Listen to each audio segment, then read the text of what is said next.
ਸਾਰੇ ਭੈਣ ਭਰਾਵਾਂ ਨੂੰ ਜੈ ਮਸੀਹ ਦੀ। ਅੱਜ ਦੇ ਸਵੇਰ ਦੇ ਇਸ ਵਚਨ ਦੇ ਮਨਨ ਦੇ ਲਈ ਅਸੀਂ ਆਪ ਦੇ ਨਾਲ ਰੂਬਰੂ ਹਾਂ ਔਰ ਮੈਂ ਇਸ ਵਚਨ ਦੇ ਨਾਲ ਆਪ ਦੇ ਵਿੱਚ ਪਰਮੇਸ਼ਰ ਦੀ ਗੂੜ ਭੇਤ ਦੀਆਂ ਗੱਲਾਂ ਨੂੰ ਕਰਨ ਤੋਂ ਪਹਿਲਾਂ ਅਸੀਂ ਪ੍ਰਾਰਥਨਾ ਦੇ ਵਿੱਚ ਜਾਵਾਂਗੇ। ਦਿਆਲੂ ਪ੍ਰਭੂ, ਅਸੀਂ ਤੇਰਾ ਧੰਨਵਾਦ, ਤੇਰੀ ਮਹਿਮਾ, ਤੇਰੀ ਵਡਿਆਈ, ਤੇਰੀ ਉਸਤਤ ਕਰਦੇ ਹਾਂ। ਅੱਜ ਦਾ ਇਹ ਸੁੰਦਰ ਦਿਨ ਸਾਨੂੰ ਤੇਰੇ ਵੱਲੋਂ ਮਿਲਿਆ ਹੈ। ਸਾਡੀ ਕੋਈ ਲਿਆਕਤ ਨਹੀਂ ਕਿ ਅਸੀਂ ਇਸ ਦਿਨ ਨੂੰ ਦੇਖ ਸਕੀਏ। ਇਹ ਤੇਰੀ ਕਿਰਪਾ ਦੇ ਰਾਹੀਂ ਸਾਨੂੰ ਮਿਲਿਆ ਹੈ ਕਿ ਇਸ ਵਿੱਚ ਅਸੀਂ ਤੇਰੀ ਉੱਤਮ ਗੱਲਾਂ ਨੂੰ ਸਿੱਖ ਕੇ ਤੇਰੇ ਸਵਰਗ ਰਾਜ ਵਿੱਚ ਅੱਗੇ ਵਧ ਸਕੀਏ। ਸਾਡਾ ਜੀਵਨ ਸਾਡਾ ਨਹੀਂ, ਇਹ ਤੇਰਾ ਹੈ। ਇਸ ਨੂੰ ਆਪਣੀ ਮਹਿਮਾ ਦੇ ਲਈ ਯੂਜ਼ ਹੋਣ ਦੇ ਲਈ ਸਾਡੀ ਮਦਦ ਕਰ। ਇਸ ਵਚਨ ਦੇ ਰਾਹੀਂ ਅਸੀਂ ਤੇਰੀਆਂ ਗੂੜ ਭੇਤ ਦੀਆਂ ਗੱਲਾਂ ਨੂੰ ਜਾਣ ਕੇ ਤੇਰੇ ਰਾਜ ਦੇ ਭੇਤਾਂ ਨੂੰ ਸਿੱਖਦੇ ਹੋਏ ਆਪਣੇ ਜੀਵਨ ਨੂੰ ਉਸ ਦੇ ਉੱਤੇ ਲਾਗੂ ਕਰਦੇ ਹੋਏ ਤੇਰੇ ਵਿੱਚ ਵਧਦੇ ਜਾਈਏ। ਅਜਿਹਾ ਹੋਣ ਦੇ ਲਈ ਮਦਦ ਕਰ। ਸੁਣਨ ਵਾਲੇ ਅਤੇ ਬੋਲਣ ਵਾਲੇ ਦੋਨਾਂ ਨੂੰ ਤੇਰੇ ਹੱਥਾਂ ਵਿੱਚ ਸੌਂਪਦਿਆਂ ਹੋਇਆਂ ਔਰ ਉਹਨਾਂ ਦੇ ਉੱਤੇ ਤੇਰੇ ਆਤਮਾ ਦਾ ਪ੍ਰਕਾਸ਼ ਮੰਗਦਿਆਂ ਹੋਇਆਂ ਇਹ ਬੇਨਤੀ ਮੁਕਤੀ ਦਾ ਤੇ ਪ੍ਰਭੂ ਯਿਸੂ ਮਸੀਹ ਦੇ ਪਵਿੱਤਰ ਤੇ ਸਮਰਥੀ ਨਾਮ 'ਚ ਮੰਗਦੇ ਹਾਂ, ਆਮੀਨ। ਪਿਆਰੇ ਅਜ਼ੀਜ਼, ਅੱਜ ਦਾ ਜੋ ਮੈਂ ਵਚਨ ਲਿਆ ਹੈ ਉਹ ਲੂਕਾ ਰਚਿਤ ਸੁਸਮਾਚਾਰ ਉਸ ਦਾ 12 ਅਧਿਆਏ ਉਸ ਦੀ 17 ਤੋਂ ਲੈ ਕੇ ਮੈਂ 21 ਆਇਤਾਂ ਤੱਕ ਆਪ ਦੇ ਲਈ ਪੜ੍ਹ ਰਿਹਾ ਹਾਂ। ਯਿਸੂ ਮਸੀਹ ਦਾ ਇਹ ਦ੍ਰਿਸ਼ਟਾਂਤ ਹੈ। ਉਹਦੇ ਇੱਥੇ ਲਿਖਿਆ ਹੈ, ਅਤੇ ਉਸ ਨੇ ਆਪਣੇ ਮਨ ਵਿੱਚ ਸੋਚ ਕੇ ਕਿਹਾ, ਭਾਈ ਮੈਂ ਕੀ ਕਰਾਂ, ਕਿਉਂ ਜੋ ਮੇਰੇ ਕਈ ਥਾਂ ਨਹੀਂ ਜਿੱਥੇ ਮੈਂ ਆਪਣੀ ਪੈਦਾਵਾਰ ਨੂੰ ਜਮ੍ਹਾਂ ਰੱਖਾਂ। ਤਾਂ ਉਸ ਆਖਿਆ, ਮੈਂ ਇਹ ਕਰਾਂਗਾ ਕਿ ਮੈਂ ਆਪਣੀਆਂ ਕੋਠਿਆਂ ਨੂੰ ਢਾਹ ਕੇ ਅੱਗੇ ਨਾਲੋਂ ਵੱਡੇ ਬਣਾਵਾਂਗਾ ਔਰ ਉੱਥੇ ਆਪਣਾ ਸਾਰਾ ਅੰਨ ਅਤੇ ਆਪਣਾ ਸਾਰਾ ਧਨ ਜਮ੍ਹਾਂ ਕਰਾਂਗਾ ਅਤੇ ਮੈਂ ਆਪਣੀ ਜਾਨ ਨੂੰ ਆਖਾਂਗਾ, ਹੇ ਜਾਨ, ਬਹੁਤ ਵਰ੍ਹਿਆਂ ਦੇ ਲਈ ਤੇਰੇ ਕੋਲ ਧਨ ਬਾਹਲਾ ਰੱਖਿਆ ਪਿਆ ਹੈ, ਸੁਖੀ ਰਹਿ ਅਤੇ ਖਾ ਪੀ ਅਤੇ ਮੌਜ ਮਾਣ। ਪਰ ਪਰਮੇਸ਼ਰ ਨੇ ਉਸ ਨੂੰ ਆਖਿਆ, ਹੇ ਨਾਦਾਨ, ਅੱਜ ਹੀ ਰਾਤ ਤੇਰੀ ਜਾਨ ਤੈਥੋਂ ਮੰਗਣਗੇ। ਫਿਰ ਜਿਹੜੀਆਂ ਚੀਜ਼ਾਂ ਤੈਂ ਤਿਆਰ ਕੀਤੀਆਂ ਹਨ ਉਹ ਕਿਹਦੀਆਂ ਹੋਣਗੀਆਂ? ਇਹੋ ਜਿਹਾ ਉਹ ਹੈ ਜੋ ਆਪਣੇ ਲਈ ਧਨ ਜੋੜਦਾ ਹੈ ਪਰ ਪਰਮੇਸ਼ਰ ਦੇ ਅੱਗੇ ਧੰਨਵਾਨ ਨਹੀਂ ਹੈ। ਇਸ ਦਾ ਜੋ ਮੈਂ ਵਿਸ਼ਾ ਲਿਆ ਹੈ, ਸਾਡਾ ਇੱਕ ਗਲਤ ਫੈਸਲਾ। ਅਸੀਂ ਇੱਕ ਅਜਿਹੇ ਯੁੱਗ ਦੇ ਵਿੱਚ ਜੀ ਰਹੇ ਹਾਂ ਜਿਹੜਾ ਯੁੱਗ ਇਸ ਵੇਲੇ ਪੂਰੀ ਤਰ੍ਹਾਂ ਦੇ ਨਾਲ ਨਾਸ਼ ਹੋਣ ਵਾਲਾ ਹੈ, ਖਤਮ ਹੋਣ ਵਾਲਾ ਹੈ। ਇਹ ਸਾਡਾ ਆਪਣਾ ਨਹੀਂ ਹੈ। ਬਾਈਬਲ ਦੇ ਵਿੱਚ ਲਿਖਿਆ ਹੈ, ਇਹ ਧਰਤੀ ਫਨਾ ਹੋ ਜਾਣੀ ਹੈ, ਮਿਟ ਜਾਣੀ ਹੈ ਅਤੇ ਇਸ ਦੇ ਵਿੱਚ ਕੋਈ ਵਜੂਦ ਨਹੀਂ ਰਹਿਣਾ ਹੈ। ਇੱਕ ਨਵੀਂ ਧਰਤੀ ਪਰਮੇਸ਼ਰ ਕੋਲੋਂ ਮਿਲਣੀ ਹੈ ਜਿਸ ਦੇ ਵਿੱਚ ਸਾਡੇ ਕੋਲ ਸਦਾ ਸਦਾ ਦਾ ਜੀਵਨ ਹੋਏਗਾ। ਪਰ ਇਸ ਧਰਤੀ ਦੇ ਉੱਤੇ ਰਹਿੰਦਿਆਂ ਹੋਇਆਂ ਕਈ ਲੋਕ, ਕਈ ਵਿਸ਼ਵਾਸੀ ਆਪਣੇ ਜੀਵਨ ਦੇ ਵਿੱਚ ਗਲਤ ਫੈਸਲਾ ਲੈਂਦੇ ਆ ਜਿਹਦੇ ਕਰਕੇ ਉਹ ਆਪਣੇ ਜੀਵਨ ਦਾ ਨੁਕਸਾਨ ਉਠਾਉਂਦੇ ਆ। ਇੱਥੇ ਮੈਂ ਦੇਖ ਰਿਹਾ ਹਾਂ ਇੱਕ ਵਿਅਕਤੀ ਦਾ ਚਰਿੱਤਰ ਜੋ ਪ੍ਰਭੂ ਯਿਸੂ ਮਸੀਹ ਦੱਸ ਰਿਹਾ ਹੈ। ਉਸ ਦੇ ਕੋਲ ਧਨ ਸੀ, ਉਸ ਦੇ ਕੋਲ ਮਾਇਆ ਸੀ, ਉਸ ਦੇ ਕੋਲ ਰਹਿਣ ਨੂੰ ਆਪਣਾ ਘਰ ਸੀ, ਸਭ ਕੁਝ ਸੀ, ਪਰ ਉਹ ਬਹੁਤੇ ਵਰ੍ਹਿਆਂ ਦੇ ਬਾਰੇ ਸੋਚ ਰਿਹਾ ਸੀ ਅਤੇ ਉਸ ਵਰ੍ਹਿਆਂ ਦੇ ਵਿੱਚ ਉਸਨੇ ਫੈਸਲਾ ਲਿਆ, ਮੈਂ ਬਹੁਤ ਵੱਡੇ ਹੋਰ ਘਰ ਬਣਾਵਾਂਗਾ ਅਤੇ ਉਸ ਦੇ ਵਿੱਚ ਮੈਂ ਆਪਣੀ ਉਸ ਧਨ ਸੰਪਤੀ ਨੂੰ ਰੱਖਾਂਗਾ ਅਤੇ ਉਹ ਮੇਰੇ ਲਈ ਬਹੁਤ ਵਰ੍ਹਿਆਂ ਦੇ ਲਈ ਕਾਫੀ ਹੈ। ਇਹ ਉਸ ਦਾ ਬੜਾ ਗਲਤ ਫੈਸਲਾ ਸੀ। ਅੱਜ ਬਹੁਤ ਸਾਰੇ ਲੋਕ ਇਸ ਤਰ੍ਹਾਂ ਦੇ ਗਲਤ ਫੈਸਲੇ ਲੈ ਕੇ ਬੈਠੇ ਹੋਏ ਆ ਅਤੇ ਉਹਨਾਂ ਦਾ ਜੀਵਨ ਵਿਨਾਸ਼ ਦੇ ਵਿੱਚ ਚਲਾ ਗਿਆ ਹੈ। ਮੈਂ ਬਾਈਬਲ ਦੇ ਵਿੱਚ ਜਦੋਂ ਇਸ ਖੰਡ ਨੂੰ ਪੜ੍ਹ ਰਿਹਾ ਸਾਂ ਤਾਂ ਇਸ ਖੰਡ ਦੇ ਵਿੱਚ ਪਰਮੇਸ਼ਰ ਦਾ ਵਚਨ ਸਾਨੂੰ ਸਾਫ਼ ਰੀਤੀ ਨਾਲ ਦੱਸਦਾ ਹੈ ਕਿ ਇਸ ਤਰ੍ਹਾਂ ਦੀ ਗਲਤ ਸੋਚ ਸਾਡੇ ਜੀਵਨ ਦੇ ਵਿੱਚ ਧਨ ਦੇ ਲਾਲਚ ਕਾਰਨ ਵੀ ਆ ਜਾਂਦੀ ਹੈ। ਕਈ ਵਾਰ ਇਹ ਗਲਤ ਸੋਚ ਸਾਡੇ ਵਿੱਚ ਸਾਡੇ ਘਮੰਡ ਨੂੰ ਪੈਦਾ ਕਰ ਦਿੰਦੀ ਹੈ ਜਿਸ ਦੇ ਨਾਲ ਸਾਡਾ ਖੁਦ ਦਾ ਜੀਵਨ ਵਿਨਾਸ਼ ਹੋ ਜਾਂਦਾ ਹੈ। ਸੰਸਾਰਿਕ ਲਾਭ ਜਾਂ ਅਮੀਰੀ ਜੀਵਨ ਵਿੱਚ ਪਰਮੇਸ਼ਵਰ ਦੀ ਇੱਛਾ ਤੋਂ ਸਾਨੂੰ ਦੂਰ ਲੈ ਜਾਂਦੇ ਅਤੇ ਉਹ ਸਾਡੇ ਜੀਵਨ ਦੇ ਵਿੱਚ ਘਾਤਕ ਹੋ ਜਾਂਦੇ ਆ। ਮੈਂ ਬਹੁਤ ਸਾਰੇ ਅਜਿਹੇ ਲੋਕਾਂ ਨੂੰ ਦੇਖਿਆ ਹੈ ਜਿਨ੍ਹਾਂ ਦੇ ਜੀਵਨਾਂ ਦੇ ਵਿੱਚ ਇਸ ਸੰਸਾਰ ਦਾ ਮੋਹ ਹੁੰਦਾ ਹੈ, ਇਸ ਸੰਸਾਰ ਦੀ ਚੀਜ਼ ਹੁੰਦੀ ਹੈ ਅਤੇ ਉਹਨਾਂ ਦਾ ਅੰਤਿਮ ਕਸ਼ਣ ਇੰਨਾ ਭਿਆਨਕ ਹੁੰਦਾ ਹੈ ਕਿ ਉਹ ਆਪਣੇ ਆਪ ਦੇ ਵਿੱਚ ਇਸ ਗੱਲ ਨੂੰ ਬਰਦਾਸ਼ਤ ਨਹੀਂ ਕਰ ਸਕਦੇ, ਬਰਦਾਸ਼ਤ ਨਹੀਂ ਕਰ ਸਕਦੇ। ਇੱਕ ਗਲਤ ਫੈਸਲਾ ਉਹਨਾਂ ਦੇ ਜੀਵਨ ਨੂੰ ਨਸ਼ਟ ਕਰ ਦਿੰਦਾ ਹੈ। ਸਾਨੂੰ ਇਹ ਪਛਾਣਨਾ ਚਾਹੀਦਾ ਹੈ ਕਿ ਕਿਸੇ ਵੀ ਢੰਗ ਨਾਲ ਸਾਡਾ ਧਨ ਸਾਡੇ ਆਦਰਸ਼ ਜਾਂ ਮੁਸੀਬਤਾਂ ਦੇ ਵਿੱਚ ਜਾਂ ਕਿਸੇ ਵਿਅਕਤੀ ਦੇ ਲੋੜਵੰਦ ਦੇ ਲਈ ਉਸ ਦੇ ਵਿੱਚ ਪਰਮੇਸ਼ਵਰ ਦੀ ਮਹਿਮਾ ਦਾ ਕਾਰਨ ਬਣੇ। ਅਸੀਂ ਇਸ ਧਰਤੀ ਦੇ ਵਿੱਚ ਇੱਕ ਗੱਲ ਮੈਂ ਜ਼ਰੂਰ ਆਪ ਦੇ ਨਾਲ ਸ਼ੇਅਰ ਕਰਨਾ ਚਾਹੁੰਦਾ ਹਾਂ, ਜੋ ਮਤੀ ਰਚੀ ਸੁਸਮਾਚਾਰ ਦੇ ਵਿੱਚ ਪਰਮੇਸ਼ਰ ਪੁੱਤਰ ਨੇ ਉਸ ਦੇ 6 ਅਧਿਆਏ ਉਸ ਦੀ 20 ਜਦੋਂ ਮੈਂ ਆਇਤ ਨੂੰ ਪੜ੍ਹਦਾ ਹਾਂ ਤਾਂ ਉਸ ਵਿੱਚ ਪ੍ਰਭੂ ਸਾਫ਼ ਆਖਦਾ ਹੈ, 19-20 ਦੇ ਵਿੱਚ ਕਹਿੰਦਾ, ਆਪਣੇ ਲਈ ਧਰਤੀ ਉੱਤੇ ਧਨ ਨਾ ਜੋੜੋ ਜਿੱਥੇ ਕੀੜਾ ਜੰਗਾਲ ਵਿਗਾੜਦਾ ਹੈ ਔਰ ਜਿੱਥੇ ਚੋਰ ਸੰਨ ਮਾਰਦੇ ਹਨ ਅਤੇ ਚੁਰਾਉਂਦੇ ਹਨ, ਪਰ ਸਵਰਗ ਵਿੱਚ ਆਪਣੇ ਲਈ ਧਨ ਜੋੜੋ। ਅਸੀਂ ਇਸ ਧਰਤੀ ਦੇ ਵਿੱਚ ਇੰਨੇ ਮਗਜ਼ੂਲ ਹੋ ਚੁੱਕੇ ਹਾਂ ਕਿ ਅਸੀਂ ਪਰਮੇਸ਼ਵਰ ਅਤੇ ਪਰਮੇਸ਼ਵਰ ਦੀ ਜੋ ਸਾਡੇ ਇਸ ਜੀਵਨ ਨੂੰ ਬਚਾਉਣ ਦੇ ਲਈ ਯੋਜਨਾ ਹੈ ਉਸ ਨੂੰ ਭੁੱਲ ਚੁੱਕੇ ਹਾਂ। ਇਹ ਸਾਡਾ ਗਲਤ ਫੈਸਲਾ ਹੈ। ਇੱਥੇ ਇਸ ਵਿਅਕਤੀ ਨੇ ਗਲਤ ਫੈਸਲਾ ਲਿਆ ਔਰ ਪਰਮੇਸ਼ਵਰ ਨੇ ਕਿਹਾ, ਹੇ ਮੂਰਖ, ਅੱਜ ਹੀ ਤੇਰੇ ਪ੍ਰਾਣ ਲੈ ਲਿੱਤੇ ਜਾਣਗੇ। ਤਾਂ ਉਸ ਧਨ ਦਾ, ਉਸ ਮਾਇਆ ਦਾ ਅਤੇ ਉਸ ਜੀਵਨ ਦਾ ਉਸ ਨੂੰ ਕੀ ਲਾਭ? ਮੇਰੇ ਪਿਆਰੇ ਅਜ਼ੀਜ਼, ਇਹ ਜ਼ਿੰਦਗੀ ਪਰਮੇਸ਼ਵਰ ਨੇ ਸਾਨੂੰ ਬੜੀ ਬਹੁਮੁੱਲੀ ਦਿੱਤੀ ਹੋਈ ਹੈ। ਇਸ ਜ਼ਿੰਦਗੀ ਨੂੰ, ਇਸ ਜੀਵਨ ਨੂੰ ਅਸੀਂ ਪਰਮੇਸ਼ਵਰ ਦੇ ਨਿਮਿਤ ਇੱਕ ਸਹੀ ਫੈਸਲਾ ਲੈ ਕੇ ਜੀਵਨ ਜੀਣ ਦਾ ਫੈਸਲਾ ਕਰਨਾ ਹੈ। ਬਾਈਬਲ ਕੀ ਕਹਿੰਦੀ ਹੈ? ਜਿਹੜੇ ਲੋਕ ਸੋਚਦੇ ਆ ਕਿ ਅਸੀਂ ਆਪਣਾ ਆਹ ਚੀਜ਼ ਕਰ ਲਈਏ, ਆਹ ਕਰ ਲਈਏ, ਆਹ ਕਰ ਲਈਏ, ਉਹਨਾਂ ਦੇ ਲਈ ਬਾਈਬਲ ਦਾ ਇੱਕੋ ਹੀ ਸੰਦੇਸ਼ ਹੈ, ਇੱਕੋ ਹੀ ਸੰਦੇਸ਼ ਹੈ। ਜਦੋਂ ਲੋਕ ਪੈਸੇ ਨੂੰ ਆਪਣਾ ਤਰਜੀਹ ਦਿੰਦੇ ਆ, ਪੈਸੇ ਦੇ ਮਗਰ ਭੱਜਣਾ ਸ਼ੁਰੂ ਕਰ ਦਿੰਦੇ ਆ, ਧਨ ਦੌਲਤ ਅਤੇ ਆਪਣਾ ਘਰ-ਬਾਰ ਅਤੇ ਐਸ਼ੋ ਇਸ਼ਰਤ ਦੇ ਪਿੱਛੇ ਭੱਜਣਾ ਸ਼ੁਰੂ ਕਰ ਦਿੰਦੇ ਆ, ਉਸ ਦੇ ਲਈ ਜੱਦੋ ਜਹਿਦ ਕਰਦੇ ਆ ਅਤੇ ਆਪਣੇ ਆਪ ਨੂੰ ਵੀ ਨੁਕਸਾਨ ਪਹੁੰਚਾਉਂਦੇ ਹੈ, ਉਸ ਦਾ ਕੋਈ ਲਾਭ ਨਹੀਂ। ਪਰ ਪਰਮੇਸ਼ਰ ਦੀ ਬਾਣੀ ਉਸ ਦੇ ਲਈ ਕੀ ਕਹਿੰਦੀ ਹੈ? ਮੈਂ ਇਬਰਾਨੀਆਂ ਦੀ ਪੁਸਤਕ 9 ਅਧਿਆਏ ਉਸ ਦੀ 27 ਵਚਨ ਨੂੰ ਪੜਾਂਗਾ। ਇਹ ਵਚਨ ਮੇਰੇ ਲਈ ਬਹੁਤ ਬਹੁਮੁੱਲਾ ਹੈ। ਇਸੇ ਵਚਨ ਨੇ ਮੇਰੇ ਜੀਵਨ ਨੂੰ ਤੋੜ ਕੇ ਰੱਖ ਦਿੱਤਾ ਸੀ। ਕੀ ਲਿਖਿਆ ਹੈ ਇਸ ਵਚਨ ਦੇ ਉੱਤੇ ਮੈਂ ਆਪ ਦਾ ਧਿਆਨ ਲੈ ਜਾਣਾ ਚਾਹੁੰਦਾ। ਲਿਖਿਆ ਹੈ, ਅਤੇ ਜਿਵੇਂ ਮਨੁੱਖਾਂ ਦੇ ਲਈ ਇੱਕ ਵਾਰ ਮਰਨਾ ਠਹਿਰਾਇਆ ਹੋਇਆ ਹੈ ਅਤੇ ਉਹਦੇ ਪਿੱਛੋਂ ਉਸ ਦਾ ਨਿਆਂ ਹੁੰਦਾ ਹੈ, ਅਤੇ ਜਿਵੇਂ ਮਨੁੱਖਾਂ ਦੇ ਲਈ ਇੱਕ ਵਾਰ ਮਰਨਾ ਠਹਿਰਾਇਆ ਹੋਇਆ ਹੈ ਅਤੇ ਉਸ ਤੋਂ ਬਾਅਦ ਨਿਆਂ ਹੁੰਦਾ ਹੈ। ਅਸੀਂ ਅੰਤਿਮ ਨਿਆਂ ਦੇ ਲਈ ਜਦੋਂ ਪਰਮੇਸ਼ਰ ਦੇ ਸਾਹਮਣੇ ਜਾਣਾ ਹੈ, ਕਿਸ ਤਰ੍ਹਾਂ ਖੜਾ ਹੋਵਾਂਗੇ?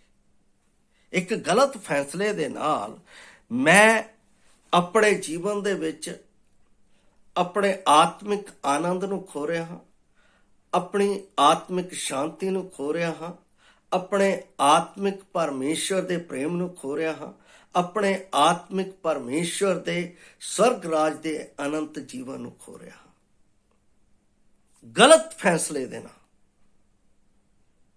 ਪਿਆਰੋ, ਗਲਤ ਫੈਸਲਾ ਮੈਨੂੰ ਪਰਮੇਸ਼ਵਰ ਦੇ ਨਾਲ ਮਿਲਾ ਨਹੀਂ ਸਕਦਾ। ਇੱਕ ਸਹੀ ਫੈਸਲਾ ਮੈਨੂੰ ਪਰਮੇਸ਼ਰ ਦੇ ਨਾਲ ਮਿਲਾ ਸਕਦਾ। ਜੇ ਇਸ ਸਰੀਰ ਦੇ ਵਿੱਚ ਅਸੀਂ ਰਹਿੰਦਿਆਂ ਹੋਇਆਂ ਪਰਮੇਸ਼ਰ ਦੇ ਰਾਜ ਦੀ ਖੋਜ ਕਰੀਏ ਤਾਂ ਸਾਨੂੰ ਮਿਲ ਜਾਏਗਾ। ਜੇ ਅਸੀਂ ਇਸ ਸਰੀਰ ਦੇ ਵਿੱਚ ਰਹਿੰਦੇ ਹੋਏ ਸਹੀ ਫੈਸਲਾ ਆਪਣੇ ਜੀਵਨ ਦੇ ਵਿੱਚ ਨਾ ਕਰੀਏ ਤਾਂ ਅਸੀਂ ਨਾਸ਼ ਹੋ ਜਾਵਾਂਗੇ। ਬਾਈਬਲ ਦੱਸਦੀ ਹੈ, ਇਸ ਧਰਤੀ ਦੇ ਵਿੱਚ ਜਦੋਂ 5:12 ਪੜ੍ਹਦੇ ਹਾਂ ਰੋਮੀਆਂ, ਤਾਂ ਉਹਦੇ ਵਿੱਚ ਲਿਖਿਆ ਹੈ, ਇੱਕ ਮਨੁੱਖ ਤੋਂ ਪਾਪ ਇਸ ਜਗਤ ਵਿੱਚ ਆਇਆ ਅਤੇ ਪਾਪ ਨੇ ਸਾਰੀ ਦੁਨੀਆ ਦੇ ਵਿੱਚ ਰਾਜ ਕੀਤਾ। ਉਹ ਪਾਪ ਦੇ ਨਾਲ ਇੱਕ ਚੀਜ਼ ਜ਼ਰੂਰ ਆਈ ਆ। ਉਹ ਕੀ ਆਈ ਹੈ? ਮੌਤ। ਇਹ ਮੌਤ ਅੱਜ ਸਭਨਾਂ ਮਨੁੱਖਾਂ ਦੇ ਵਿੱਚ ਹੈ। ਕੋਈ ਵੀ ਅਗਰ ਕੋਈ ਵਿਅਕਤੀ ਮੈਨੂੰ ਦੱਸ ਦਿਓ ਜਿਹੜਾ ਆਰੰਭ ਤੋਂ ਲੈ ਕੇ ਹੁਣ ਤੱਕ ਜੀਵਿਤ ਹੈ ਸਿਵਾਏ ਪ੍ਰਭੂ ਯਿਸੂ ਮਸੀਹ ਤੋਂ, ਕੋਈ ਵੀ ਅਜਿਹਾ ਨਹੀਂ ਹੈ। ਇਸ ਲਈ ਇੱਕ ਆਪਣਾ ਸਹੀ ਫੈਸਲਾ ਉਸ ਪਰਮੇਸ਼ਵਰ ਦੀ ਪਵਿੱਤਰ ਯੋਜਨਾ ਦੇ ਉੱਤੇ ਲਾਓ ਜਿਸ ਨੇ ਮੇਰੇ ਅਤੇ ਆਪ ਦੇ ਜੀਵਨ ਨੂੰ ਬਚਾਇਆ ਹੈ। ਕਲਵਰੀ ਕਰੂਸ ਦੇ ਉੱਤੇ ਪ੍ਰਭੂ ਯਿਸੂ ਮਸੀਹ ਇਸ ਦੁਨੀਆ ਦੇ ਵਿੱਚ ਕਿਉਂ ਆਇਆ? ਸਾਨੂੰ ਪਾਪੀਆਂ ਨੂੰ ਬਚਾਉਣ ਦੇ ਲਈ। ਬਾਈਬਲ ਦੇ ਵਿੱਚ ਸਾਫ਼ ਤੌਰ ਤੇ ਲਿਖਿਆ ਹੋਇਆ ਹੈ ਕਿ ਮੈਂ ਧਰਮੀਆਂ ਨੂੰ ਨਹੀਂ, ਮੈਂ ਪਾਪੀਆਂ ਨੂੰ ਬਚਾਉਣ ਆਇਆ।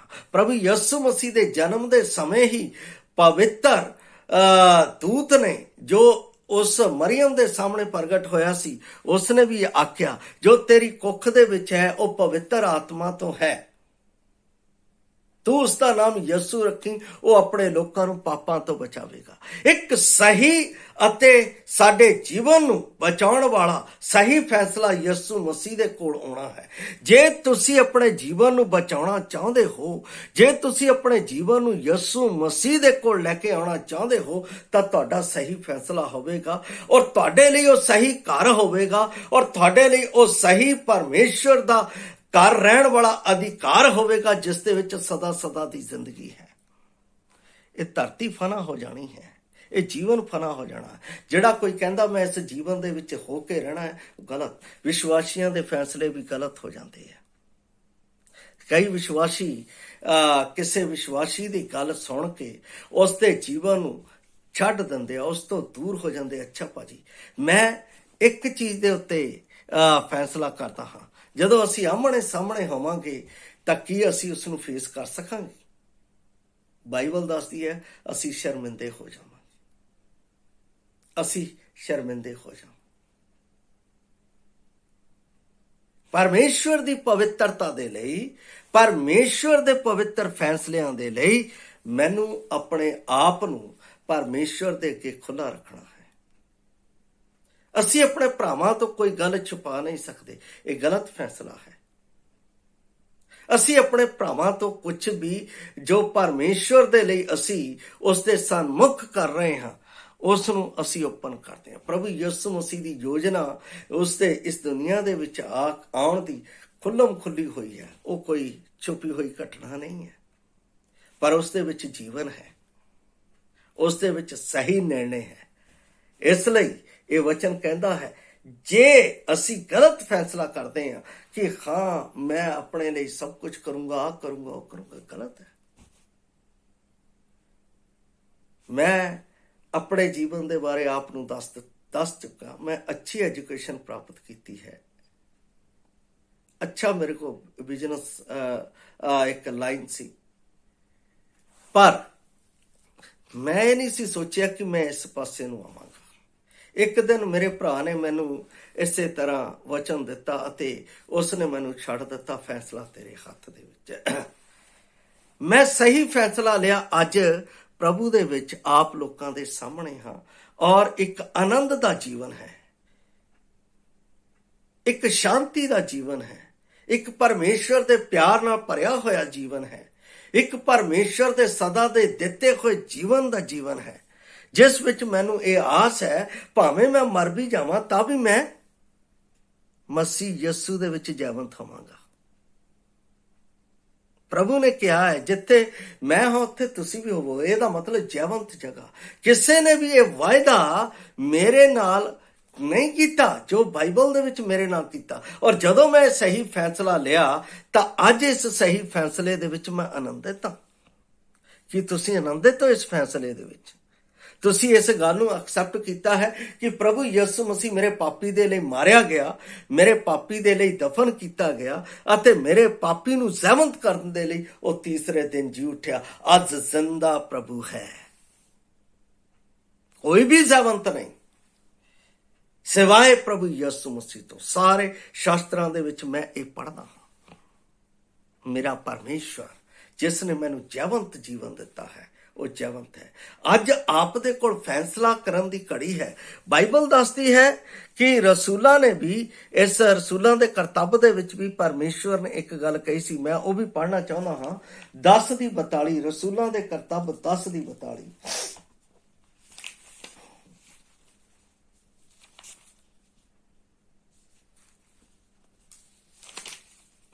ਇੱਥੇ ਇਸ ਤਰ੍ਹਾਂ ਲਿਖਿਆ ਹੋਇਆ ਹੈ, ਉਹਨੇ ਸਾਨੂੰ ਆਗਿਆ ਦਿੱਤੀ, ਭਾਈ ਲੋਕਾਂ ਦੇ ਅੱਗੇ ਪ੍ਰਚਾਰ ਕਰੋ ਅਤੇ ਸਾਖੀ ਦਿਓ ਜੋ ਉਹ ਹੈ ਜਿਹੜਾ ਪਰਮੇਸ਼ਰ ਦੀ ਵੱਲੋਂ ਠਹਿਰਾਇਆ ਹੈ, ਭਾਈ ਜਿਉਂਦਿਆਂ ਅਤੇ ਮੋਇਆਂ ਦਾ ਨਿਆਂ ਕਰਨ ਵਾਲਾ। ਅੰਤਿਮ ਗੱਲ ਦੇ ਵਿੱਚ ਆ ਰਿਹਾ, ਮੇਰਾ ਅਤੇ ਆਪ ਦਾ ਨਿਆਂ, ਮੈਨੂੰ ਜੀਵਨ ਦੇਣਾ ਜਾਂ ਨਾ ਦੇਣਾ, ਇਸ ਦਾ ਫੈਸਲਾ ਪਰਮੇਸ਼ਰ ਕਰੇਗਾ। ਪਰਮੇਸ਼ਰ ਪੁੱਤਰ ਦੇ ਹੱਥ ਦੇ ਵਿੱਚ ਇਹ ਕੁੰਜੀਆਂ ਦੇ ਦਿੱਤੀਆਂ ਗਈਆਂ, ਕਿਉਂਕਿ ਜਦੋਂ ਪ੍ਰਭੂ ਨੇ ਮੇਰੇ ਲਈ ਸਭ ਕਾਰਜ ਕਰ ਦਿੱਤਾ, ਤਦ ਉਸਨੇ ਚੇਲਿਆਂ ਨੂੰ ਆਖਿਆ, ਧਰਤੀ ਅਤੇ ਆਕਾਸ਼ ਦਾ ਸਾਰਾ ਅਖਤਿਆਰ ਮੇਰੇ ਕੋਲ ਹੈ। ਨਿਆਂ ਆਉਣ ਵਾਲਾ ਹੈ, ਮੌਤ ਜਾਂ ਜੀਵਨ, ਫੈਸਲਾ ਤੁਹਾਡੇ ਹੱਥ ਵਿੱਚ ਹੈ। ਇਹ ਨਿਆਂ ਮੈਨੂੰ, ਜੇ ਮੇਰਾ ਸਹੀ ਫੈਸਲਾ ਹੈ ਤਾਂ ਮੈਂ ਸਵਰਗ ਦੇ ਵਿੱਚ ਹੋਵਾਂਗਾ ਜਿੱਥੇ ਸਦਾ ਦੀ ਜ਼ਿੰਦਗੀ ਹੈ। ਜੇ ਮੇਰਾ ਗਲਤ ਫੈਸਲਾ ਹੋਇਆ ਤਾਂ ਮੈਂ ਨਰਕ ਦੇ ਵਿੱਚ ਹੋਵਾਂਗਾ। ਮੈਂ ਆਪਣੇ ਜੀਵਨ ਦੇ ਵਿੱਚ ਇਹ ਫੈਸਲਾ ਕਰਨਾ ਹੈ। ਪਰ ਬਾਈਬਲ ਦੇ ਵਿੱਚ ਇੱਕ ਗੱਲ ਪ੍ਰਭੂ ਯਿਸੂ ਮਸੀਹ ਨੇ ਵੀ ਆਪਣੇ ਚੇਲਿਆਂ ਨੂੰ ਆਖੀ। ਕਈਆਂ ਨੇ, ਜਦੋਂ ਪ੍ਰਭੂ ਨੇ 70 ਚੇਲਿਆਂ ਨੂੰ ਕੰਮ ਕਰਨ ਦੇ ਲਈ ਭੇਜਿਆ, ਜਾਓ ਜਾ ਕੇ ਮੇਰੇ ਨਾਮ ਦੇ ਵਿੱਚ ਪ੍ਰਚਾਰ ਕਰੋ ਅਤੇ ਮਨਾਤੀ ਕਰੋ, ਸਵਰਗ ਦਾ ਰਾਜ ਨੇੜੇ ਹੈ। ਜਦੋਂ ਕੰਮ ਕਰਦਿਆਂ ਹੋਇਆ ਉਹਨਾਂ ਨੂੰ ਸਮਰਥ ਦਿੱਤੀ ਗਈ, ਕੰਮ ਕਰਦਿਆਂ ਹੋਇਆ ਵਾਪਸ ਮੁੜੇ, ਉਹਨਾਂ ਨੇ ਬੜੇ ਬੜੇ ਕੰਮ ਕੀਤੇ ਅਤੇ ਆ ਕੇ ਪ੍ਰਭੂ ਨੂੰ ਦੱਸਿਆ, ਅਸੀਂ ਪ੍ਰਭੂ ਤੇਰੇ ਨਾਂ ਦੇ ਵਿੱਚ ਆਹ ਕੀਤਾ, ਤੇਰੇ ਨਾਂ ਦੇ ਵਿੱਚ ਮੁਰਦੇ ਖੜੇ ਕਰਤੇ, ਤੇਰੇ ਨਾਂ ਦੇ ਵਿੱਚ ਲੰਗੜੇ ਚੱਲਣ ਲੱਗ ਪਏ, ਤੇਰੇ ਨਾਂ ਦੇ ਵਿੱਚ ਅੰਨੇ ਦੇਖਣ ਲੱਗ ਪਏ, ਤੇਰੇ ਨਾਮ ਦੇ ਵਿੱਚ ਆਹ ਕਰਨ ਲੱਗ ਪਏ। ਪ੍ਰਭੂ ਨੇ ਕੀ ਕਿਹਾ? ਚੇਲਿਆਂ ਦਾ ਉੱਥੇ ਗਲਤ ਫੈਸਲਾ ਸੀ, ਉਹਨਾਂ ਦੀ ਸੋਚ ਗਲਤ ਸੀ। ਪ੍ਰਭੂ ਨੇ ਕੀ ਕਿਹਾ? ਇਸ ਗੱਲ ਤੋਂ ਆਨੰਦਿਤ ਨਾ ਹੋ ਕਿ ਲੰਗੜੇ ਚੱਲਦੇ ਆ, ਇਸ ਗੱਲ ਤੋਂ ਆਨੰਦਿਤ ਨਾ ਹੋਵੋ ਕਿ ਮੁਰਦੇ ਖੜੇ ਹੋ ਗਏ ਆ, ਇਸ ਗੱਲ ਤੋਂ ਆਨੰਦਿਤ ਹੋਵੋ ਕਿ ਤੁਹਾਡੇ ਨਾਂ ਜੀਵਨ ਦੀ ਪੁਸਤਕ ਵਿੱਚ ਲਿਖੇ ਹੋਏ ਆ। ਜੀਵਨ ਦੀ ਪੁਸਤਕ ਦੇ ਵਿੱਚ ਨਾਮ ਕਿਵੇਂ ਲਿਖਿਆ ਜਾਂਦਾ ਹੈ? ਜਦੋਂ ਮੈਂ ਆਪਣੇ ਜੀਵਨ ਦੇ ਵਿੱਚ ਸਵੀਕਾਰ ਕਰਦਾ ਹਾਂ ਕਿ ਯਿਸੂ ਮਸੀਹ ਮੇਰੇ ਪਾਪੀ ਦੇ ਲਈ ਇਸ ਦੁਨੀਆ ਦੇ ਵਿੱਚ ਆਇਆ, ਯਿਸੂ ਮਸੀਹ ਨੇ ਮੇਰੇ ਪਾਪੀ ਦੇ ਲਈ ਇਸ ਦੁਨੀਆ ਦੇ ਵਿੱਚ ਮੇਰੇ ਪਾਪ ਦਾ ਕਰਜ਼ ਚੁਕਾਇਆ, ਯਿਸੂ ਮਸੀਹ ਨੇ ਮੇਰੇ ਪਾਪੀ ਨੂੰ ਮੁੜ ਜੀਵੰਤ ਕਰਨ ਦੇ ਲਈ ਆਪਣਾ ਲਾਹੂ ਕਾਲਵਰੀ ਕਰੂਸ ਦੇ ਉੱਤੇ ਬਹਾਇਆ ਅਤੇ ਮੁਰਦਿਆਂ ਵਿੱਚੋਂ ਜ਼ਿੰਦਾ ਜੀ ਉੱਠਿਆ ਕਿ ਮੈਨੂੰ ਜੀਵੰਤ ਕਰੇ। ਤਦ ਜੀਵਨ ਦੀ ਪੋਥੀ ਦੇ ਵਿੱਚ ਨਾਂ ਲਿਖਿਆ ਜਾਂਦਾ। ਇਹਦਾ ਮਤਲਬ ਇਹ ਨਹੀਂ ਮੈਂ ਸਵੀਕਾਰ ਕਰ ਲਿਆ ਤੇ ਮੇਰਾ ਨਾਂ ਜੀਵਨ ਦੀ ਪੋਥੀ 'ਚ ਲਿਖ ਗਿਆ। That is wrong. ਇਹ ਗਲਤ ਸੋਚ ਹੈ। ਉਸ ਦੇ ਅਨੁਸਾਰ ਚੱਲਣਾ ਵੀ ਹੈ, ਉਸ ਦੇ ਅਨੁਸਾਰ ਚੱਲਣਾ ਵੀ ਹੈ। ਵਿਵਾਕ, ਤੁਹਾਨੂੰ ਪਤਾ ਹੈ, ਜਿਹੜਾ ਆਪਣਾ ਪਿਤਾ ਦੇ ਹੱਥ ਫੜ ਕੇ ਚੱਲਦਾ ਹੈ ਉਹ ਆਪਣਾ ਪਿਤਾ ਦੇ ਨਾਲ ਆਪਣੀ ਮੰਜ਼ਿਲ ਤੇ ਪਹੁੰਚਦਾ ਅਤੇ ਉਹ ਸਾਰੀਆਂ ਚੀਜ਼ਾਂ ਨੂੰ ਪਾ ਲੈਂਦਾ ਹੈ ਜਿਹੜੀਆਂ ਚੀਜ਼ਾਂ ਪਿਤਾ ਉਹਨਾਂ ਨੂੰ ਦਿੰਦਾ ਹੈ। ਜਿਹੜਾ ਪਿਤਾ ਦਾ ਹੱਥ ਛੱਡ ਦਿੰਦਾ ਹੈ ਅਤੇ ਦੁਨੀਆ ਦੀ ਮੋਹ ਮਾਇਆ ਦੇ ਵਿੱਚ ਫਸ ਜਾਂਦਾ ਹੈ, ਉਹ ਆਪਣੇ ਜੀਵਨ ਦਾ ਨਾਸ਼ ਕਰਦਾ ਹੈ। ਆਪਣੇ ਆਤਮਿਕ ਜੀਵਨ ਦਾ ਅਤੇ ਆਪਣੇ ਮਾਨਸਿਕ ਜੀਵਨ ਦਾ ਨਰਕੀ ਅੱਗ ਦੇ ਵਿੱਚ ਜਾਣ ਦਾ ਆਪਣਾ ਫੈਸਲਾ ਲੈ ਲੈਂਦਾ ਹੈ, ਜਿਹੜਾ ਹਮੇਸ਼ਾ ਹਮੇਸ਼ਾ ਦੇ ਲਈ ਵਿਨਾਸ਼ ਦੇ ਵਿੱਚ ਚਲਾ ਜਾਂਦਾ ਹੈ। ਬਾਈਬਲ ਦੇ ਵਿੱਚ ਜਦੋਂ ਜ਼ਬੂਰ 91 ਉਸ ਦੀ 12 ਆਇਤ ਨੂੰ ਪੜ੍ਹਦੇ ਹਾਂ ਤਾਂ ਉੱਥੇ ਲਿਖਿਆ ਹੈ, ਇੱਕ ਬੜਾ ਵਧੀਆ ਸ਼ਬਦ ਲਿਖਿਆ ਹੈ ਕਿ ਪ੍ਰਭੂ ਮੈਨੂੰ ਮੇਰੇ ਦਿਨ ਗਿਣਨੇ ਸਿਖਾ। ਅਸੀਂ ਦਿਨ ਗਿਣਨ ਦੀ ਬਜਾਏ ਕੀ ਗਿਣਨਾ ਸ਼ੁਰੂ ਕਰ, ਮੇਰੇ ਕੋਲ ਆ ਹੈ, ਮੇਰੇ ਕੋਲ ਉਹ ਹੈ, ਮੇਰੇ ਕੋਲ ਆ ਹੈ, ਮੇਰੇ ਕੋਲ ਆ ਹੈ। ਉਹ ਗਿਣਤੀ ਨਹੀਂ ਹੁੰਦੀ। ਕਈ ਵਾਰ ਆਪਣਾ ਮੈਂ ਵਿਸ਼ਵਾਸੀਆਂ ਦੇ ਵਿੱਚ ਜਾਂ ਕਿਸੇ ਪ੍ਰਚਾਰਕਾਂ ਨੂੰ ਮਿਲਦਾ ਤਾਂ ਉਹ ਆ ਕੇ ਇੱਕੋ ਹੀ ਗੱਲ ਪੁੱਛਦੇ ਆ, ਭਾਜੀ ਕਿੰਨੇ ਕੁ ਲੋਕ ਹੈਗੇ ਆ? ਇਹ ਗਿਣਤੀ ਕਰਨਾ ਮੇਰਾ ਕੰਮ ਨਹੀਂ ਹੈ। ਇਹ ਕੰਮ ਕਿਹਦਾ? ਪਰਮੇਸ਼ਰ ਦਾ। ਬਚਾਉਣਾ ਮੇਰਾ ਕੰਮ ਨਹੀਂ ਹੈ। ਇਹ ਕੰਮ ਕਿਹਦਾ? ਪਰਮੇਸ਼ਰ। ਮੇਰਾ ਕੰਮ ਕੀ ਹੈ ਫਿਰ? ਬੀਜ ਪਾਉਣਾ। ਬੀਜ ਬੋ ਰਹੇ ਰਾਈਟ ਫੈਸਲਾ ਵਿਸ਼ਵਾਸੀ ਦੇ ਵਿੱਚ ਇਹ ਹੈ ਕਿ ਉਹ ਪਰਮੇਸ਼ਵਰ ਜਿਹੜਾ ਬਚ ਗਿਆ ਹੈ, ਜਿਹਨੇ ਸਹੀ ਫੈਸਲਾ ਲੈ ਲਿਆ, ਜਾਓ ਜਾ ਕੇ ਸਰਬੱਤ ਸ੍ਰਿਸ਼ਟੀ ਦੇ ਵਿੱਚ ਉਸ ਖੁਸ਼ਖਬਰੀ ਦਾ ਪ੍ਰਚਾਰ ਕਰੋ ਕਿ ਮਸੀਹ ਯਿਸੂ ਪਾਪੀਆਂ ਦੇ ਲਈ ਆਇਆ, ਮਾਰਿਆ ਗਿਆ ਤੇ ਕੱਢਿਆ ਗਿਆ ਅਤੇ ਤੀਸਰੇ ਦਿਨ ਜੀ ਉੱਠਿਆ, ਹੁਣ ਸਾਡਾ ਪ੍ਰਭੂ ਹੈ। ਖੁਸ਼ਖਬਰੀ ਦਿਓ। ਅਸੀਂ ਪ੍ਰਾਪਰਟੀ ਗਿਣਨੀ ਸ਼ੁਰੂ ਕਰ ਦਿੰਦੇ ਆ, ਆਪਣੇ ਅਧਿਕਾਰ ਗਿਣਨਾ ਸ਼ੁਰੂ ਕਰ ਦਿੰਦੇ ਆ, ਮੇਰੇ ਕੋਲ ਕਿੰਨੀਆਂ ਖੂਬੀਆਂ ਗਿਣਨੀਆਂ ਸ਼ੁਰੂ ਕਰ ਦਿੰਦੇ ਆ, ਔਰ ਮੇਰੇ ਕੋਲ ਕੀ ਕੀ ਹੈ ਗਿਣਨਾ। ਬਾਈਬਲ ਦੇ ਵਿੱਚ ਲਿਖਿਆ ਸਭ ਕੂੜਾ ਹੈ, ਸਵਾਹ ਹੋ ਜਾਣਾ ਹੈ। ਮੈਂ ਪਿਛਲੇ ਕੱਲ ਵੀ ਸਿਕੰਦਰ ਦੀ ਗੱਲ ਕਰ ਰਿਹਾ ਸੀ, ਸਭ ਕੁਝ ਪ੍ਰਾਪਤ ਕੀਤਾ, ਖਤਮ ਹੋ ਗਿਆ। ਉਹ ਮਾਨ ਬਾ ਇੱਜ਼ਤ ਜਾਂਦਾ ਰਿਹਾ, ਕੋਈ ਉਸ ਦਾ ਫਾਇਦਾ ਨਹੀਂ। ਜਿਹੜੀ ਇੱਜ਼ਤ ਸਾਨੂੰ ਪਰਮੇਸ਼ਵਰ ਦੇਗਾ, ਜਿਹੜਾ ਸਨਮਾਨ ਸਾਨੂੰ ਪਰਮੇਸ਼ਵਰ ਦੇਗਾ, ਜਿਸ ਆਦਰ ਦੇ ਸਥਾਨ ਦੇ ਵਿੱਚ ਪਰਮੇਸ਼ਵਰ ਸਾਨੂੰ ਬਿਠਾਏਗਾ, ਅਸੀਂ ਉਹਦੇ ਵੱਲ ਨਹੀਂ ਭੱਜ ਰਹੇ ਹਾਂ। ਅਸੀਂ ਆਪਣੇ ਜੀਵਨ ਦੇ ਵਿੱਚ ਵਿਸ਼ਵਾਸੀਆਂ ਦੇ ਵੀ ਗਲਤ ਫੈਸਲੇ, ਵਿਸ਼ਵਾਸੀ ਦੇ ਵਿਰੋਧ ਦੇ ਵਿੱਚ ਪਿੱਠ ਦੇ ਪਿੱਛੇ ਗੱਲ ਕਰਦਾ ਹੈ, ਗਲਤ ਫੈਸਲਾ ਹੈ, ਗਲਤ ਗੱਲ ਹੈ। ਤੁਹਾਨੂੰ ਪਤਾ ਹੈ ਸਾਡਾ ਨਿਆਂ ਵੀ ਸਭ ਤੋਂ ਪਹਿਲਾਂ ਸਾਡਾ ਨਿਆਂ ਹੋਣਾ ਹੈ, ਅਸੀਂ ਬਚ ਨਹੀਂ ਸਕਦੇ ਕਿ, ਔਰ ਸਾਡਾ ਨਿਆਂ ਉਸ ਅੱਗ ਦੇ ਵਿੱਚੋਂ ਹੋਣਾ ਹੈ ਜਿਹੜੀ ਪਰਮੇਸ਼ਰ ਦੇ ਵਚਨ ਦੇ ਨਾਲ ਪਲਦੀ ਹੈ। ਅਸੀਂ ਉਹਦੇ ਵਿੱਚੋਂ ਹੋ ਕੇ ਜਾਣਾ ਹੈ। ਕੁਰਾਨ ਦੇ ਵਿੱਚ ਇਹ ਵੀ ਲਿਖਿਆ ਹੈ 3 ਅਧਿਆਇ ਦੇ ਵਿੱਚ। ਇਸ ਲਈ ਕਿਸੇ ਵੀ ਗੱਲ ਨੂੰ ਬੋਲਣ ਤੋਂ ਪਹਿਲਾਂ, ਸੁਣਨ ਤੋਂ ਪਹਿਲਾਂ ਉਹਦੇ ਲਈ ਮੈਨੂੰ ਯਾਦ ਹੈ, ਆਪਣੇ ਜਿਸ ਕਲੀਸਿਆ ਦੇ ਵਿੱਚੋਂ ਆਇਆ, ਇੱਕ ਭਾਈ ਨੇ ਸਾਡੇ ਭਾਈ ਦੇ ਉੱਤੇ ਗਲਤ ਫੈਸਲਾ ਕਰ ਦਿੱਤਾ। ਉਹਨੇ ਕਿਹਾ ਇਹ ਪ੍ਰਾਪਰਟੀ ਦੇ ਪਿੱਛੇ ਨੱਠਿਆ, ਇਹ ਫਲਾਣੇ ਚੀਜ਼ ਦੇ ਮਗਰ ਨੱਠਿਆ, ਇਦਾਂ ਹੈ, ਇਹ ਹੈ, ਉਹ ਹੈ, ਬਹੁਤ ਸਾਰੀ ਗੱਲਾਂ ਕੀਤੀਆਂ। ਦੂਸਰੇ ਸਾਡਾ ਜਿਹੜਾ ਭਾਈ ਸੀ ਉਹ ਸਿਆਣਾ ਸੀ, ਉਸਨੇ ਉਹਨਾਂ ਨੂੰ ਬਿਠਾਲਿਆ, ਪਾਣੀ ਪਿਲਾਇਆ ਅਤੇ ਜਿਸ ਭਾਈ ਦੇ ਬਾਰੇ ਗੱਲ ਕਰ ਰਹੇ ਸੀ ਉਹਨੂੰ ਫੋਨ ਕਰਕੇ ਬੁਲਾ ਲਿਆ। 2 ਘੰਟਿਆਂ ਦੇ ਵਿੱਚ ਉਹ ਭਾਈ ਵੀ ਉੱਥੇ ਪਹੁੰਚ ਗਿਆ, ਉੱਥੇ ਗੱਲਾਂ ਕਰਦੇ ਰਹੇ ਕਾਫੀ। ਔਰ ਜਦੋਂ ਉਸ ਭਾਈ ਨੂੰ ਦੇਖਿਆ, ਉਹਨਾਂ ਦੇ ਚਿਹਰੇ ਚਿੱਟੇ ਫਿਰ ਗਏ। ਚਿੱਟੇ ਮਤਲਬ ਕਿ ਉਹ ਆਪਣੇ ਆਪ ਦੇ ਵਿੱਚ ਸ਼ਰਮਿੰਦਾ ਹੋ ਗਏ ਜੋ ਕਹਿ ਰਹੇ ਸੀ। ਫਿਰ ਉਸ ਭਾਈ ਨੇ ਇੱਕ ਗੱਲ ਕਹੀ, ਜਿਹੜਾ ਬਜ਼ੁਰਗ ਸੀ, ਜਿਹੜੇ ਉਹਦੇ ਤੇ ਦੋਸ਼ ਲਾ ਰਹੇ ਸੀ। ਉਹਨੇ ਕਿਹਾ, ਬ੍ਰਦਰ ਮੈਂ ਤੁਹਾਨੂੰ ਇੱਕ ਗੱਲ ਕਹਿਣਾ ਚਾਹੁੰਦਾ, ਵਿਸ਼ਵਾਸੀ ਹੋ ਤੁਸੀਂ? ਕਹਿੰਦਾ ਹਾਂਜੀ ਅਸੀਂ ਵਿਸ਼ਵਾਸੀ ਹਾਂ। ਕੀ ਕੰਮ ਕਰਦੇ ਹੋ? ਇੱਕ ਨੇ ਕਿਹਾ ਜੀ ਮੈਂ ਆਪਣਾ ਪੁਲਿਸ ਲਾਈਨ 'ਚ, ਇੱਕ ਨੇ ਕਿਹਾ ਮੈਂ ਆਹ ਕੰਮ ਕਰਦਾ।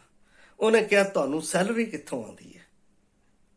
ਕਹਿੰਦੇ ਜੀ ਸਾਨੂੰ ਗਵਰਨਮੈਂਟ ਦਿੰਦੀ ਹੈ। ਕਹਿੰਦਾ ਠੀਕ ਹੈ, ਇਹਨੂੰ ਸੈਲਰੀ ਕੌਣ ਦਿੰਦਾ? ਕੌਣ ਦਿੰਦਾ ਸੈਲਰੀ? ਉਹਨਾਂ ਨੇ ਕਿਹਾ ਪ੍ਰਭੂ।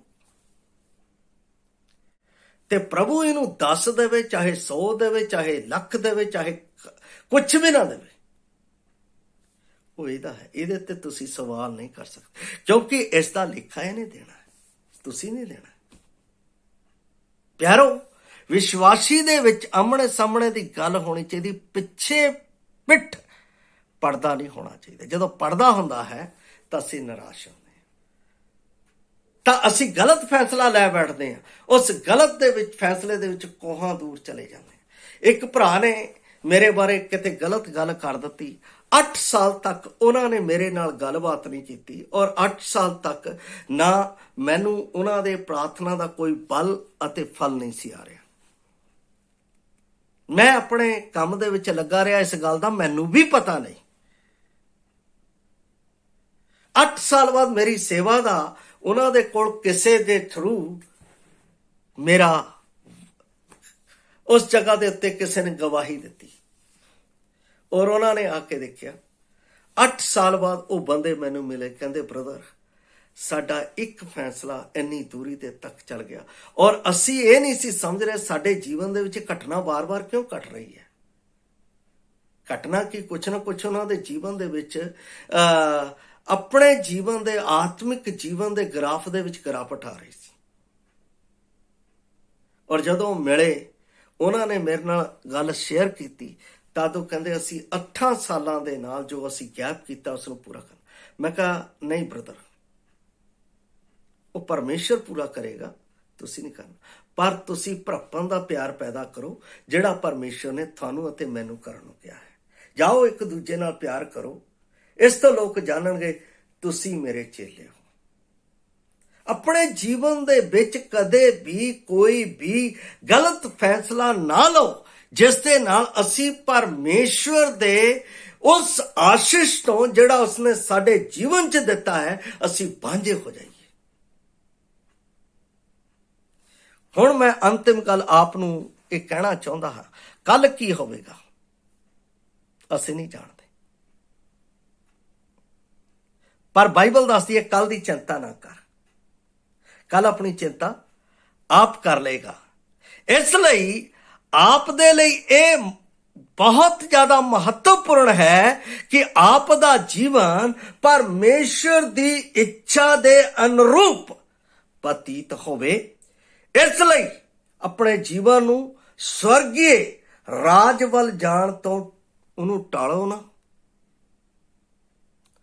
ਅੱਜ ਹੀ ਪਰਮੇਸ਼ਰ ਆਪ ਨੂੰ ਪ੍ਰਭੂ ਯਿਸੂ ਮਸੀਹ ਦੇ ਵਿੱਚ ਅਨੰਤ ਜੀਵਨ ਦੇਣਾ ਚਾਹੁੰਦਾ ਹੈ, ਜਿਨ੍ਹਾਂ ਨੇ ਹਜੇ ਤੱਕ ਇਹ ਫੈਸਲਾ ਨਹੀਂ ਲਿਆ ਕਿ ਮੈਂ ਪ੍ਰਭੂ ਦੇ ਅੱਗੇ ਆਪਣੇ ਪਾਪ ਦਾ ਇਕਰਾਰ ਕਰਦਾ ਅਤੇ ਪ੍ਰਭੂ ਅੱਜ ਮੇਰਾ ਜੀਵਨ ਤੇਰਾ ਹੈ।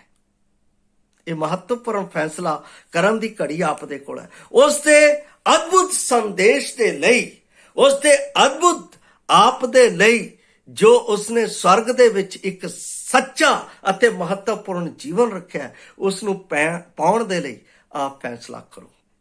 ਜੇ ਤੁਸੀਂ ਇਹ ਫੈਸਲਾ ਲੈ ਲਿਆ ਹੈ ਤਾਂ ਉਸ ਜਿਉਂਦੀ ਆਸ ਵੱਲ ਵਧਦੇ ਰਹਿਣ ਦੇ ਲਈ ਉਸ ਦੇ ਵਿੱਚ ਪ੍ਰਗਾੜਤਾ ਦੇ ਵਿੱਚ ਆਪਣੇ ਆਪ ਨੂੰ ਜੋੜੇ ਰੱਖਣ ਦੇ ਲਈ ਫੈਸਲਾ ਕਰੋ, ਤਾਂ ਕਿ ਪ੍ਰਭੂ ਦੀ ਮਹਿਮਾ ਆਪ ਦੇ ਜੀਵਨ ਦੇ ਵਿੱਚ ਹੋ ਸਕੇ। ਅੱਜ ਆਪ ਦੇ ਕੋਲ ਮੌਕਾ ਹੈ ਇੱਕ ਸਹੀ ਫੈਸਲਾ ਕਰਨ ਦਾ। ਪ੍ਰਭੂ ਆਪ ਨੂੰ ਇਹ ਫੈਸਲਾ ਕਰਨ ਦੇ ਲਈ ਮਦਦ ਕਰੇ। ਮੈਂ ਇੱਥੇ ਆਪਣਾ ਵਿਰਾਮ ਚਿੰਨ੍ਹ ਕਰਦਾ ਹਾਂ। ਪ੍ਰਭੂ ਆਪ ਦੇ ਨਾਲ ਕੱਲ ਫਿਰ ਮੈਨੂੰ ਇੱਕ ਨਵੇਂ ਵਿਸ਼ੇ ਦੇ ਨਾਲ ਰੂਬਰੂ ਹੋਣ ਦੇ ਲਈ ਮਦਦ ਕਰੇ, ਜਿਸ ਦੇ ਨਾਲ ਸਾਡੀ ਆਤਮਿਕ ਉન્નਤੀ ਹੁੰਦੀ ਜਾਏ। ਜੈ ਮਸੀਹ ਦੀ। ਮਾਰਾਨਾਥਾ।